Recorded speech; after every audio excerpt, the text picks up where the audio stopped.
신규 확진자가 33만 명대를 기록하면서 확산세가 다소 주춤해지는 양상입니다. 이런 흐름에 대해 정부는 물론 전문가들도 오미크론 확산세가 고비를 넘고 있다고 진단했는데요. 네, 자세한 상황 코로나19 브리핑에서 알아보겠습니다. 가천대 길병원 감염내과 엄중식 교수 나와 계십니다. 어서 오세요. 네, 안녕하십니까? 네, 안녕하십니까. 자, 신규 확진자가 전날보다 5만 6천여 명 줄었습니다. 김부겸 총리는 이번 주에 확산세가 조금 꺾였다고 말했고, 그리고 이제 현재 고비를 넘기고 있다고 판단했는데요. 교수님께서도 그렇게 보십니까? 네, 2월 말 3월 초에 이 수정된 그 유행 예측 모델에 의하면 3월 셋째 주, 넷째 주를 지나면서 정점 구간을 지나지 않을까라고 예측을 했었고요. 네. 실제로 확진자가 다소 감소하는 추이를 보이고는 있는데 총리께서도 말씀하셨지만 확실한 감소세는 다음 주 화수 이 기간에 나오는 확진자 수를 좀 봐야지만 확인할 수 있을 것 같습니다. 네. 자, 지금 전문가들도 수리 모델 예측상으로 오미크론의 정점은 지났을 것이다 이렇게 예측을 하고 있는데요.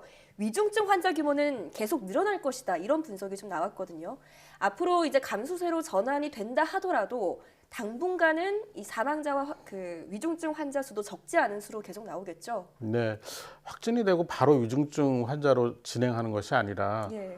적어도 일주일에서 열흘 정도의 시간을 가진 다음에 위중증으로 진행을 하기 때문에 지금 우리가 보고 있는 중증 환자들은 일주일 열흘, 2주 전에 발생한 환자들이거든요. 결국 지난 10여일 동안 대량 환자 발생이 진행되는 가운데서 발생하는 위중증 환자는 다음 주 중순 이후부터 보이기 시작할 겁니다. 그리고 그 중에 이제 사망자가 또 나오게 될 텐데 그 사망자는 또 거기서 일주일에서 2주 사이에 다시 증가하는 그런 피크를 보이기 때문에 아무래도 위중증 환자 또 사망자 그 증가는 4월 중순까지 지속될 것으로 예측을 하고 있습니다. 확진자 수는 앞으로 좀 줄 거라고 하더라도 위중증 환자와 사망자는 시차를 두고 계속 늘어날 것이다. 이렇게 말씀을 해주셨는데요. 자, 이런 가운데 정부가 선별 진료소에서 신속 항원 검사를 더는 하지 않는 방안을 추진하고 있다고 합니다.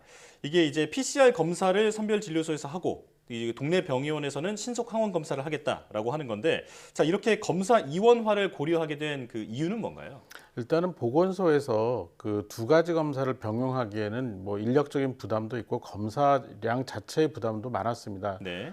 그런데 이제 1차 의료기관들이 코로나19 진료에 참여를 하는 그 기관 수가 이제 많이 늘어나고 또 경험이 쌓이면서 이 신속항원 검사를 활용하는 능력이 많이 증가했습니다. 이제 그러다 보니까 이제 충분히 대체할 수 있다고 판단을 하고 이제 신속항원 검사의 경우는 1차 의료기관 위주로 검사를 시행하는 그런 전략을 택한 것인데 검사의 부담이나 인력의 부담을 좀 분산시키기 위해서는 적절한 선택이었다고 보고 있습니다. 자, 검사 인력을 이제 치료라든지 어떤 환자 관리에 투입하겠다라고 하는 건데, 자, 그렇다면 치료 역량 강화라는 효과는 어떻게 나올 거라고 보십니까? 일단은 지금 선별진료소를 운영하는 지자체 보건소의 경우에는 이미 오래전부터 굉장히 많은 소진 현상을 직원들이 겪고 있습니다. 그리고 이제 한동안은 확진자들을 제때 통보하지 못하고 또 집중관리군이나 일반관리군으로 분류하고 또 여기에 맞는 지침이나 또는 여러 가지 진료와 관련된 안내 이런 것들도 굉장히 더디게 진행이 됐었거든요. 근데 아무래도 이제 신속항원 검사 같은 것들을 좀 덜 할 수 있는 그런 상황이 되다 보면은 여기서 이제 남는 그런 인력들을 이런 환자 관리에 좀 더 집중적으로 투여를 하게 되면은 환자들도 조금 더 빠른 시간 내에 정확한 안내를 받을 수 있고 또 중환자가 발생했을 때도 대응하기가 상당히 좋아질 거라고 생각을 하고 있습니다. 자, 그런데 동네 병의원에서 이제 받을 수 있는 그 전문가 신속 항원 검사를 양성 판정으로 인정해 주는 게 사실 원래는 한 달 동안 한시적으로 적용을 하기로 했던 건데, 이런 만약에 조치가 이루어지게 된다면 당연히 그 양성 판정 인정 기간도 더 늘어나게 되겠죠. 이제 앞으로의 유행이 아마도 이제 이번 주가 지나면서 환자들이 감소할 거라고 생각을 하지만 이 감소의 그 폭이 속도가 상당히 느릴 것으로 예상이 됩니다. 그러니까 적어도 10만 명, 20만 명의 환자가 4월까지는 지속될 가능성이 많고 이제 그렇게 되면은 거기서 발생하는 환자들이 진료 또는 진단을 해야 될 곳이 계속 필요하게 되고 그런 과정에서 PCR 역량이 좀 남는다고 하더라도 지금의 체계를 굳이 변경을 하면서 어렵게 갈 이유는 없을 것 같습니다. 지금 1차 의료기관들이 굉장히 적극적으로 참여하고 있기 때문에 네. 이 기관들의 역할을 그대로 유지하는 것이 앞으로 혹시라도 재유행, 그러니까 유행이 다시 커지는 그런 상황에 대비하기 위해서라도 훨씬 더 좋다고 생각을 합니다. 네. 자, 그런데 만약 이번 조치가 시행이 되게 된다면 병의원으로 너무 많은 어떤 업무 부담이 가중되지 않을까요? 예, 실제로 지금 뭐 이 확진자가 많이 나오는 그런 시기에는 예. 한 의료기관이 감당하기에 좀 많은 환자들이 몰리는 것도 사실입니다. 네. 그런데 전반적으로는 유행이 진정 추세로 접어들 것이라고 예측이 되고 있기 때문에 네. 그런 부담이 분산이 될 가능성이 많다고 보고 있고 또 이제 그런 그 PCR 검사와 신속항원 검사를 이렇게 나눠서 잘 진행을 하다 보면 조금 더 효율적인 운영이 가능할 거라고 생각을 하고 있습니다. 예. 자, 전체적으로 검사 이원화에 대해서는 적절한 조치라고 지금 평가를 하고 계신 건데요. 자, 그런가 하면 그 3차 백신 접종을 받기 전에 그 확진된 사람 가운데 회복하고 나서 이 3차 백신 접종을 안 받는 경우가 많다라고 합니다. 이제는 이제 몸에 슈퍼 항체가 생겼다는 생각 때문인 것 같은데, 하지만 이런 분들 중에서도 재감염 사례가 나오고 있거든요. 자, 감염됐다 회복한 사람의 3차 접종 필요성 어떻게 보십니까? 이제 2차 접종까지 완료를 한 상태에서 이 오미크론에 감염이 된 경우에는 회복 이후에 3차 접종을 권고는 하지 않고 있습니다. 아, 네.